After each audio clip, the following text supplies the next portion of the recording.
നമ്മുടെ നാട്ടിലെ പ്ലേസുകൾ തന്നെ നമ്മൾ കൃത്യമായിട്ട് കണ്ടിട്ടില്ല. നമ്മുടെ സംസ്ഥാനത്തിലുള്ള ഒട്ടുമിക്ക ഭാഗങ്ങളും നമുക്കറിയില്ല.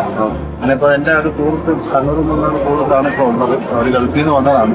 അപ്പൊ അദ്ദേഹത്തിനെ കൂട്ടി നമ്മളൊരു ഫാമിലി ടൂറായിട്ട് വന്നതാണ് ഒരു സിറ്റി ചെയ്യാനായിട്ട്. ഒരുപാട് ദിവസമായിട്ട് പ്ലാൻ ചെയ്യുന്ന ഒരു സിറ്റിയാണ്. അപ്പൊ ഇന്നലെ നമ്മൾ 3 ദിവസമായി പുറപ്പെട്ടു. നമ്മൾ മൂന്നാറ് സ്റ്റേ ചെയ്തു. അവിടെ 2 ദിവസം നമ്മൾ ഇതിന്റെ പ്രകൃതിയെ നല്ല രീതിയിൽ ആസ്വദിച്ചതിനു ശേഷം നിന്ന് ഇങ്ങനെ ഈ മറയൂർ പോകാനായിട്ട് തീരുമാനിച്ചു വന്നതാണ്.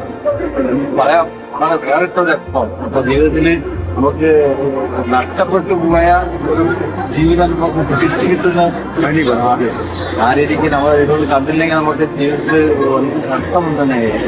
എനിക്ക് എന്റെ ഒപ്പീനിയൻ എന്ന് പറയുന്നത് എല്ലാവരും നമ്മുടെ പ്രകൃതിയെ അടുത്തറിയാൻ വേണ്ടി സ്ഥലങ്ങൾ സന്ദർശിക്കണം. പ്രകൃതിയും ദൈവവും നമുക്കായി ഒളിപ്പിച്ചിട്ടുള്ള രഹസ്യങ്ങൾ മനസ്സിലാക്കണമെന്ന് വരണം എന്നാണ് അറിയുന്നത്. അതിനുവേണ്ടിയുള്ള നമ്മുടെ ഗവൺമെന്റ് കാലത്തുള്ള എല്ലാ സംവിധാനങ്ങളും നമുക്ക് ടൂറിസ്റ്റ് മേഖലയിൽ ഒരുക്കിയിട്ടുണ്ട്. മെച്ചപ്പെട്ട സേവനങ്ങൾ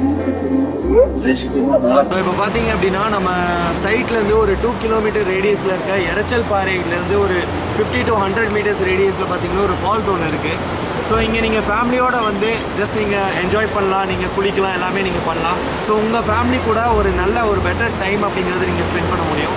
அண்ட் இப்போ சார் ஒருத்தர் பேசியிருந்தார், அவரோட ஃபீட்பேக்குமே அதே தான்.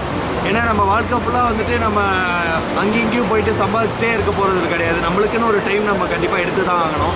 ஸோ அந்த டைம் வந்துட்டு அவரோட ஃபேமிலியோட இங்கே வந்து நல்லாவே ஸ்பெண்ட் பண்ணிட்டு இருக்காரு அப்படிங்கிறது தான் அவரோட ஃபீட்பேக். ஸோ எல்லோரும் வாங்க, சைட் வாங்குங்க, இங்கே வந்து நல்லா என்ஜாய் பண்ணுங்கள்.